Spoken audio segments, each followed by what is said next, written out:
ఓం శాంతి 18/1/1984 అవ్యక్త బాప్దాద యొక్క మధుర మహావాక్యాలు. స్మృతి దినం యొక్క మహత్యం. ఈరోజు మధువన్ వాలే బాబా మధువనంలో పిల్లలను కలుసుకునేందుకు వచ్చారు.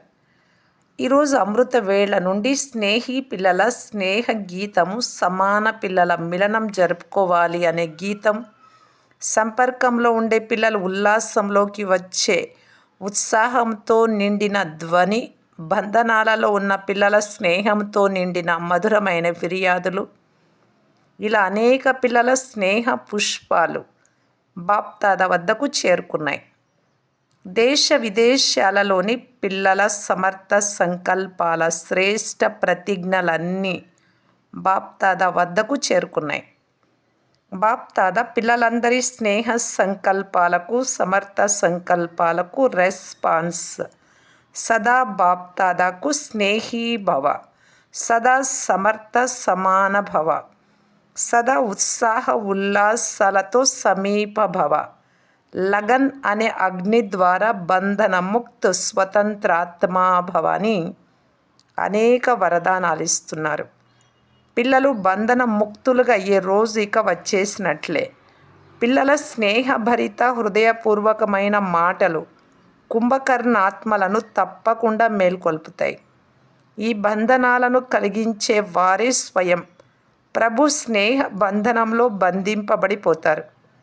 బాప్దాదా విశేషంగా బంధనాలలో ఉన్న పిల్లలకు శుభమైన రోజులు రానున్నాయి అని మనస్సుకు ఊరట కలిగిస్తూ ఉన్నారు. ఎందుకంటే విశేషమైన ఈ రోజున విశేషమైన స్నేహ ముత్యాలు బాప్దాదా వద్దకు చేరుకుంటాయి.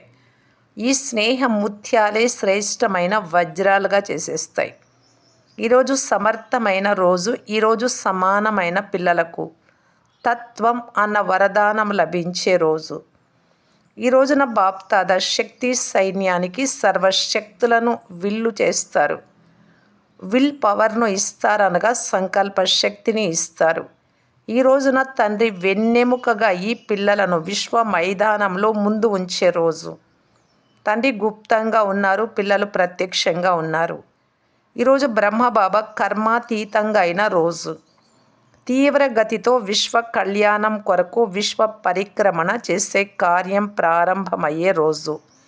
ఈరోజు పిల్లల దర్పణం ద్వారా బాప్దాదా ప్రఖ్యాతమయ్యే రోజు. జగత్తులోని పిల్లలకు జగత్పిత పరిచయాన్ని ఇచ్చే రోజు. పిల్లలందరికీ తమ స్థితిని జ్ఞాన స్తంభంగా, శక్తి స్తంభంగా అనగా స్తంభం సమానంగా, అచంచలంగా, స్థిరంగా చేసుకునేందుకు ప్రేరణను ఇచ్చే రోజు. పిల్లలు ప్రతి ఒక్కరూ తండ్రి స్మృతి చిహ్నమైన శాంతి స్తంభాలు. ఇక్కడైతే స్థూలమైన శాంతి స్తంభాన్ని తయారు చేశారు, కానీ తండ్రి స్మృతిలో ఉండే స్మృతి స్తంభాలు చైతన్య పిల్లలైన మీరే. బాప్దాదా చైతన్య స్తంభాలైన పిల్లల పరిక్రమణ చేస్తారు. పిల్లల చుట్టూ తిరుగుతారు. ఏ విధంగా ఈ రోజున శాంతి స్తంభం వద్ద మధుబన్లో పైన పాండవ భవన్లో నిల్చుంటారో అలా బాప్దాదా స్మృతిలో ఉండే స్తంభాలైన మీ అందరి ముందు నిల్చుంటారు. మీరు ఈ రోజున విశేషంగా తండ్రి గదిలోకి వెళ్తారు. అలా బాప్దాదా కూడా పిల్లల ప్రతి ఒక్కరి హృదయం అనే గదిలో పిల్లలతో హృదయంలోని విషయాలను మాట్లాడతారు. కుటీరము దిల్వర్ అనగా ప్రియుడు మరియు దిల్ రూబాల ప్రేయస్సుల స్మృతి చిహ్నం. ప్రేయస్సులైన పిల్లలతో ప్రియుడైన తండ్రి విశేషంగా మిలనం చేస్తారు, కలుస్తారు. కావున బాప్దాదా కూడా ప్రేయస్సులైన పిల్లలందరి రకరకాల సంగీతాలను వింటూ ఉంటారు. కొందరు స్నేహ తాళంతో సంగీతాన్ని మ్రోగిస్తారు, కొందరు శక్తి తాళంతో, కొందరు ఆనందము, మరికొందరు ప్రేమ తాళంతో మ్రోగిస్తారు. రకరకాల తాళాల సంగీతాన్ని వింటూ ఉంటారు. బాప్దాదా కూడా మీ అందరితో తిరుగుతూ ఉంటారు. కావున ఈనాటి విశేష మహత్వాన్ని అర్థం చేసుకున్నారా? ఈరోజు కేవలం స్మృతి దినమే కాక స్మృతి ద్వారా సమర్థులుగా అయ్యే రోజు. ఈరోజు వియోగము లేక వైరాగ్యం యొక్క రోజు కాదు. ఇది సేవా బాధ్యతను తీసుకున్న పట్టాభిషేకం యొక్క రోజు. ఇది సమర్థ స్మృతి అనే తిలకాన్ని దిద్దుకునే రోజు. ముందు పిల్లలు, వెనుక తండ్రి, ఈ సంకల్పము సాకారమయ్యే రోజు. ఈ రోజున బ్రహ్మబాబా విశేషంగా డబల్ విదేశీ పిల్లలను తండ్రి సంకల్పము మరియు ఆహ్వానాన్ని సాకార రూపంనిచ్చే స్నేహి పిల్లలను చూసి హర్షితమవుతున్నారు. ఏ విధంగా స్నేహంతో తండ్రి సన్ముఖానికి వచ్చి చేరుకున్నారు చూస్తూ ఉన్నారు. బ్రహ్మబాబా ఆహ్వానానికి ప్రతిఫల స్వరూపంగా ఇటువంటి సర్వశక్తుల రసము నిండిన శ్రేష్ఠ ఫలాలను చూసి బ్రహ్మబాబా పిల్లలకు విశేషంగా అభినందనలు మరియు వరదానమును ఇస్తున్నారు. సదా సహజ విధి ద్వారా వృద్ధిని పొందుతూ ఉండండి. ఎలాగైతే పిల్లలు ప్రతి అడుగులోనూ బాబా యొక్క అద్భుతం అన్న గీతమునే పాడతారో అలా బాప్దాదా కూడా పిల్లల యొక్క అద్భుతం అనే అంటారు. దూరదేశీయులుగా, దూర ధర్మాలకు చెందిన వారిగా ఉండి కూడా మీరు ఎంత సమీపంగా అయిపోయారు. సమీపంగా ఆబులో ఉండేవారు దూరం అయ్యారు. సాగర తీరంలో ఉండేవారు దాహంతో ఉండిపోయారు. కానీ డబల్ విదేశీ పిల్లలు ఇతరుల దాహాన్ని కూడా తీర్చే జ్ఞాన గంగలుగా అయిపోయారు. ఇది పిల్లల అద్భుతం కదా. కావున ఇటువంటి అదృష్టవంతులైన పిల్లలపై బాప్దాదా సదా సంతోషంగా ఉన్నారు. మీరందరూ కూడా డబల్ సంతోషంగా ఉన్నారు కదా, మంచిది. ఇటువంటి సదా సమానంగా ఏ శ్రేష్ఠ సంకల్పదారులకు సర్వశక్తుల విల్లు ద్వారా విల్ పవర్తో ఉండేవారికి సదా ప్రియుడికి ప్రేయస్సులుగా ఈ రకరకాల సంగీతాలను, పాటలను, మనోభావాలను వినిపించే వారికి సదా స్తంభము సమానంగా అచంచలంగా స్థిరంగా ఉండేవారికి సదా సహజ విధి ద్వారా వృద్ధిని పొంది వృద్ధిని ప్రాప్తింపజేసే వారికి సదా మధుర మిలనాన్ని జరుపుకునే దేశ విదేశాల అన్ని రకాల వెరైటీ పిల్లలకు పుష్ప వర్ష సహితంగా బాప్దాదాల ప్రియ స్మృతులు మరియు నమస్తే. ఈరోజు స్నేహి విశేష సేవాదారులైన పిల్లలందరినీ వతనంలోకి పిలిచారు. జగదంబను కూడా పిలిచారు, దీదీని కూడా పిలిచారు. విశ్వకిషోర్ మొదలైన అనన్యులెవరైతే సేవార్థం వెళ్ళారో ముందే వారందరినీ వతనంలోకి పిలిచారు. విశేష స్మృతి దినాన్ని జరుపుకునేందుకు అనన్యులైన డబల్ సేవకు నిమిత్తంగా అయిన పిల్లలందరూ సంగమ యుగంలో ఈశ్వరీయ సేవలో కూడా సహచరులుగా ఉన్నారు. అంతేకాక భవిష్య రాజ్యాన్ని ఇప్పించే సేవలో కూడా సహచరులుగా ఉన్నారు. కావున డబల్ సేవాదారులుగా అయ్యారు కదా. ఇటువంటి డబల్ సేవాదారులైన పిల్లలు విశేష రూపంగా మధువనంలోకి వచ్చేసిన సహయోగి స్నేహి ఆత్మలందరికీ ప్రియ స్మృతులను తెలియజేశారు. ఈరోజు బాప్దాదా వారి వైపు నుండి ప్రియ స్మృతుల సందేశాన్ని ఇస్తున్నారు. అర్థమైందా? కొందరు కొందరిని స్మృతి చేస్తారు, కొందరు కొందరిని స్మృతి చేస్తారు. తండ్రికి తోడుగా సేవార్థము అడ్వాన్స్ పురుషార్థి పిల్లలని ఎవరినైతే సంకల్పంలోనైనా స్మృతి చేశారో వారందరి స్మృతికి బదులుగా వారు కూడా మీకు ప్రియ స్మృతులను తెలియజేశారు. పుష్పశాంత కూడా స్నేహంతో స్మృతి చేసింది. అలా ఎంతమంది పేర్లను చెప్పాలి? అందరికీ విశేష పార్టీ వతనంలో ఉంది. డబల్ విదేశీల కొరకు విశేషంగా దీదీ స్మృతులను ఇచ్చారు.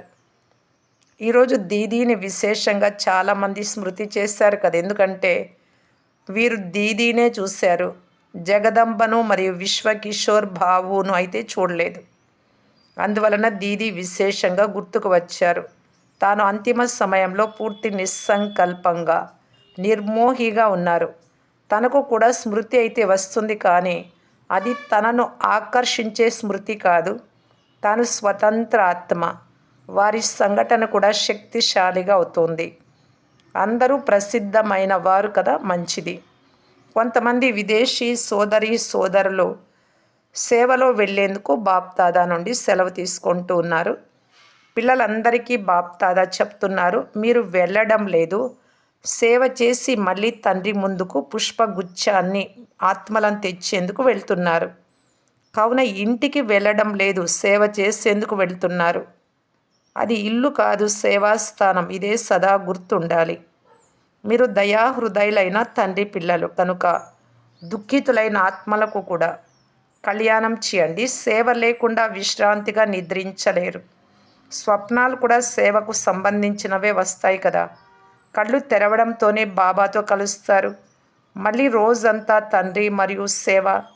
బాప్దాదాకి ఎంత గర్వంగా ఉందో చూడండి. పిల్లలు ఏ ఒక్కరూ సేవాధారిగా లేరు. ఇంతమంది పిల్లలందరూ సేవాదారులుగా ఉన్నారు. పిల్లలు ఒక్కొక్కరు విశ్వ కళ్యాణకారులు. ఇప్పుడు ఎవరు పెద్ద పుష్పగుచ్చాన్ని అంటే అనేక మందిని తీసుకొస్తారో చూద్దాము. కావున మీరు ఇప్పుడు వెళ్తున్నారా లేక మళ్ళీ తిరిగి వస్తున్నారా? కావున ఎక్కువ స్నేహం ఎవరిది, తండ్రిదా లేక మీదా? పిల్లల స్నేహం ఎక్కువగా ఉన్నట్లయితే పిల్లలు సురక్షితంగా ఉంటారు. మహాదానులు, వరదానులు, సంపన్నాత్మలు వెళ్తున్నారు. ఇప్పుడు అనేక ఆత్మలను ధనవంతులుగా తయారు చేసి అలంకరించి తండ్రి ముందుకు తీసుకురండి, జ్ఞాన ధనవంతులుగా. మీరు వెళ్ళడం లేదు, సేవ చేసి 1 నుండి 3 రెట్లుగా అయ్యి వస్తారు. శరీరం ద్వారా భలే ఎంత దూరంగా వెళ్తున్నా ఆత్మ సదా తండ్రి జతలో ఉంటుంది. బాప్దాదా సహయోగి పిల్లలను సదా తోడుగా చూస్తారు. సహయోగి పిల్లలకు సదా సహయోగము ప్రాప్తమవుతుంది. మంచిది. డబల్ విదేశీ సోదరీ సోదరులు ప్రశ్నలు, బాప్దాదా జవాబులు.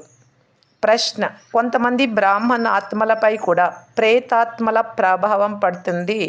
ఆ సమయంలో ఏం చేయాలి? జవాబు: దీని కొరకు సేవా కేంద్రం యొక్క వాతావరణం సదా పవర్ఫుల్గా ఉండాలి. తోడుగా మీ వాతావరణం కూడా శక్తిశాలిగా ఉండాలి. అప్పుడు ఈ ప్రేతాత్మలు ఏమీ చేయలేవు. ఇవి మనస్సును పట్టుకుంటాయి. మానసిక శక్తి బలహీనంగా అయిన కారణంగా వీటి ప్రభావం పడుతుంది. కావున ప్రారంభం అవ్వడానికి ముందే వాటి గురించి యోగయుక్తులైన ఆత్మలు విశేష యోగ బట్టీని చేస్తూ వారికి శక్తినివ్వండి. యోగయుక్తమైన గ్రూపు వారెవరైతే ఉన్నారో వారు మేము ఈ విశేష కార్యాన్ని చెయ్యాలి అని భావించాలి. ఎలాగైతే ఇతర ప్రోగ్రాంలు జరుగుతాయో అలాగే ఈ ప్రోగ్రాం కూడా ఎంత అటెన్షన్తో చేసినట్లయితే అప్పుడు ప్రారంభంలో ఆత్మకు శక్తి లభించడం వలన రక్షింపబడగలదు. భలే ఆత్మ పరవశమై ఉన్న కారణంగా యోగంలో కూర్చోలేదు. ఎందుకంటే వారిపైన ప్రేతాత్మల ప్రభావం ఉంటుంది. భలే వారు కూర్చోలేకపోయినా ఎవరిలోకి వచ్చి ఉంటుందో వారు మీ కార్యాన్ని నిశ్చయ బుద్ధిగా చేస్తూ ఉండండి. అప్పుడు నెమ్మదిగా దాని చంచలత శాంతిగా అయిపోతుంది. ఆ ప్రేతాత్మ ముందు మీ పైన కూడా దాడి చేసేందుకు ప్రయత్నిస్తుంది. కానీ ఈ కార్యం చెయ్యాల్సిందే అని మీరు భావించాలి. భయపడకండి. నెమ్మదిగా దాని ప్రభావం తొలగిపోతుంది. ఇంకొక ప్రశ్న: ఒకవేళ సేవా కేంద్రానికి ఎవరైనా ఆవహించిన ఆత్మలు జ్ఞానం వినేందుకు వస్తే ఏం చేయాలి? జవాబు: ఒకవేళ జ్ఞానం వినడం వలన వారిలో కొద్దిగా అయినా మార్పు వచ్చింది అంటే లేక 1 సెకండ్ అయినా అనుభవం చేస్తే వారిని ఉల్లాసంలోకి తీసుకురావాలి. చాలాసార్లు ఆత్మలు కొద్దిగానైనా గమ్యము లభించని కారణంగా కూడా మీ వద్దకు వస్తారు. మారేందుకు వచ్చారా లేక అలాగే పిచ్చితనంలో ఎక్కడ దారి లభించదో అక్కడికి వచ్చేసారా అని పరిశీలించాలి. ఎందుకంటే అనేక సార్లు ఎలాంటి పిచ్చివాళ్ళు ఉంటారు అంటే ఎక్కడ ద్వారం తెరిచి ఉన్నట్టు చూసినా అక్కడికి వెళ్తారు, స్పృహలో ఉండరు. కావున అలాంటి వారు కొందరు వస్తారు. కానీ వారిని ముందు పరిశీలించాలి, లేకపోతే అందులోనే సమయం వేస్ట్ అవుతుంది. ఇకపోతే ఎవరైనా మంచి లక్ష్యంతో వస్తే పరవశమై ఉన్నట్లయితే వారికి శక్తినివ్వడం మీ పని. కానీ అలాంటి ఆత్మలను ఎప్పుడు ఒంటరిగా చూడకండి, సంభాళించకండి. కుమారీలు ఎవ్వరూ అలాంటి ఆత్మలను ఒంటరిగా సంభాళించకండి. ఎందుకంటే కుమారిని ఒంటరిగా చూసి వారి పిచ్చితనం మరింత బయటపడుతుంది. అందువలన మీరు అలాంటి ఆత్మలను యోగ్యులుగా భావిస్తే వారిని ఏ సమయంలో 2, 3 లేక ఎవరైనా బాధ్యత కలిగిన వారు ఉంటారో లేక ఎవరైనా వృద్ధులు లాంటి వారు ఉంటారో ఆ సమయంలో వారిని పిలిపించి కూర్చోబెట్టుకోండి. ఎందుకంటే ఈనాటి ప్రపంచం చాలా మురికిగా ఉంది. అంతేకాక చాలా చెడు సంకల్పాలు చేసేవారు ఉన్నారు. అందువలన కొద్దిగా అటెన్షన్ ఉంచడం కూడా అవసరం. ఇందులో చాలా స్పష్టమైన బుద్ధి కావాలి. స్పష్టమైన బుద్ధి ఉన్నట్లయితే ప్రతి ఒక్కరి వైబ్రేషన్ల ద్వారా వారు ఏ లక్ష్యంతో వచ్చారో గ్రహించగలరు. ఇంకొక ప్రశ్న, ఈ రోజుల్లో కొన్ని స్థానాలలో దొంగతనము మరియు భయం కలిగించే వాతావరణం చాలా ఉంది. వాటి నుండి ఎలా రక్షించుకోవాలి? జవాబు, ఇందులో యోగశక్తి చాలా కావాలి. ఎవరైనా మిమ్మల్ని భయపెట్టాలి అనే ఆలోచనతో వచ్చారు అనుకోండి, ఆ సమయంలో యోగశక్తి ఇవ్వండి. ఒకవేళ ఏదైనా కొద్దిగా మీరు మాట్లాడినా నష్టం జరుగుతుంది, మాట్లాడకండి. అలాంటి సమయంలో వారికి శాంతి శక్తిని ఇవ్వాలి. ఆ సమయంలో ఒకవేళ కొద్దిగా మాట్లాడినా వారికి అగ్నిలో నూనె వేసినట్లు అవుతుంది. మీరు ఎలా ఉండాలి అంటే, మాకు ఏమైనా పర్వాలేదు అని ఏమి చింత లేనట్లే ఉండాలి. వారు ఏం చేస్తున్నా సాక్షిగా అయ్యి మీ లోపల నుండి శాంతి శక్తిని ఇచ్చినట్లయితే వారి చేతులు కదలవు. వీరికైతే ఏ చింత లేదు అని అర్థం చేసుకుంటారు, లేకపోతే భయపెడతారు. భయపడ్డారు లేక అలజడిలోకి మీరు వచ్చారు అంటే వారు ఇంకా అలజడిలోకి తీసుకొస్తారు. భయం కూడా, మీ భయం వారికి ధైర్యాన్ని ఇస్తుంది కాబట్టి మీరు భయపడరాదు. అలాంటి సమయంలో సాక్షి, ద్రష్ట, ఆసక్తి లేని పరిశీలకులుగా ఉండే స్థితిని ఉపయోగించాలి. అలాంటి సమయం కొరకు మీరు మొదటి నుంచి అభ్యాసం చేస్తూ ఉండాలి. ప్రశ్న, బాప్దాదా ద్వారా ఆశీర్వాదాలు ఏవైతే లభిస్తాయో వాటి తప్పుడు ప్రయోగం ఏమిటి? తప్పుగా ఎలా ఉపయోగిస్తున్నారు? జవాబు, అప్పుడప్పుడు బాప్దాదా పిల్లలను సేవాదారులు అని లేక అనన్యులు అని అంటారు. లేక ఏమైనా విశేషమైన టైటిల్ ఇచ్చినప్పుడు ఆ టైటిల్ను దురుపయోగం చేస్తారు. నేనైతే అలా అయిపోయాను, నేనైతే అలా ఉండనే ఉన్నాను అని భావిస్తారు. అలా భావించి వారు తర్వాత చేయాల్సిన పురుషార్థాన్ని వదిలేస్తారు. దీనినే దురుపయోగం అని అంటారు, అనగా తప్పుడు ప్రయోగం. ఎందుకంటే బాప్దాదా ఏ వరదానం ఇస్తారో ఆ వరదానాన్ని స్వయం పట్ల మరియు సేవ పట్ల ఉపయోగించాలి. ఇది సరి అయిన రీతిగా ఉపయోగించడం. ప్రశ్న, అంతిమ సమయంలో యాంటీ క్రైస్ట్ రూపం ఉంటుంది అని బైబిల్లో చూపిస్తారు. దీని రహస్యం ఏమిటి? జవాబు, యాంటీ క్రైస్ట్ అనగా ఆ ధర్మం ప్రభావాన్ని తక్కువ చేసేవారు అని అర్థం. ఈ రోజుల్లో చూడండి, అదే క్రిస్టియన్ ధర్మంలో క్రిస్టియన్ ధర్మం విలువను తక్కువగా అర్థం చేసుకుంటున్నారు. ఆ ధర్మం వారే తమ ధర్మాన్ని అంత శక్తిశాలిగా భావించడం లేదు. ఇతర ధర్మాలలో శక్తి ఎక్కువని అనుభవం చేస్తారు. వీరే యాంటీ క్రైస్ట్లుగా అయిపోయారు. ఎలాగైతే ఈ రోజుల్లో చాలామంది ఫాదరీలు బ్రహ్మచర్యానికి మహత్వాన్ని ఇవ్వడం లేదు, వారిని గృహస్థులుగా తయారు చేసి ప్రేరణనివ్వడం ప్రారంభించారు. కావున ఆ ధర్మం వారే యాంటీ క్రైస్ట్గా అయిపోయినట్లే కదా. మంచిది. ఓం శాంతి.